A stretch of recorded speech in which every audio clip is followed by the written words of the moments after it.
ဂျာမနီမှာစောင်းရသည်ရောက်ပြီဆိုရင်ဒီလိုနှင်းတွေဖုံးနေတဲ့ခေါင်မိုးဖြူဖြူနဲ့အိမ်လေးတွေကခုလိုအမြင်ရတာလှနေပေမဲ့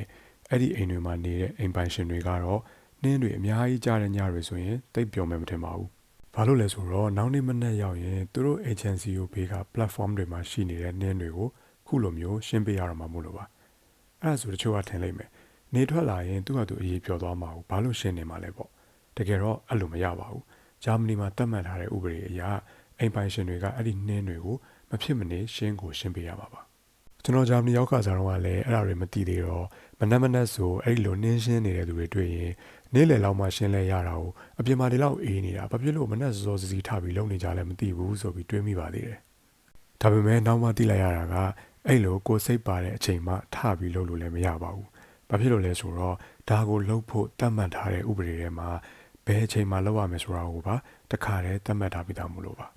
ပြည်နယ်တစ်ခုနဲ့တစ်ခုပေါ်မူတည်ပြီးအချိန်သတ်မှတ်ချက်တော့နည်းနည်းကွဲနိုင်ပေမဲ့ပြင်းပြအဖြစ်ကတော့တနင်္လာနေ့ကနေစနေနေ့အထိဆိုရင်မနက်9နာရီကနေ10နာရီအတွင်းရှင်းပေးရမှာပါတနင်္ဂနွေနေ့နဲ့ public holiday တွေမှာဆိုရင်တော့မနက်10နာရီကနေ9နာရီအတွင်းရှင်းပေးရမှာပါအကယ်၍ကိုကနင်းတွေကိုမရှင်းထားမိလို့အဲ့ဒီ platform ပေါ်မှာသွားတဲ့သူက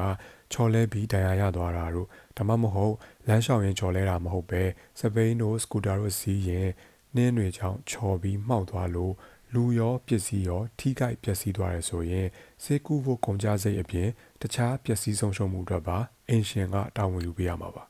တကယ်လို့ platform ကိုရှင်းပြီးမှနှင်းတွေထပ်ကြလာတယ်ဆိုရင်လည်းလိုအပ်ရင်လိုအပ်တယ်လို့ထပ်ပြီးတော့ရှင်းပေးရအောင်ပါတဲ့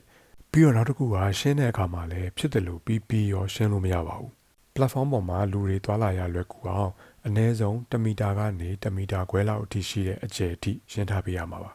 ဒါဆိုအကယ်၍တအိမ်လုံးခီးသွားနေလို့ရှင်းမဲ့သူမရှိရင်ရောဗျာအဲ့ဒါဆိုရင်လေကိုခီးသွားနေတဲ့အချိန်မှာနှင်းတွေကြခဲ့ရင်နှင်းရှင်းမှုအတွက်တခုခုစီစဉ်ခဲ့ရမှာပါဥပမာအိမ်နီးနားချင်းတွေကိုအကူအညီတောင်းခဲ့တာမျိုးဖြစ်ပေါ့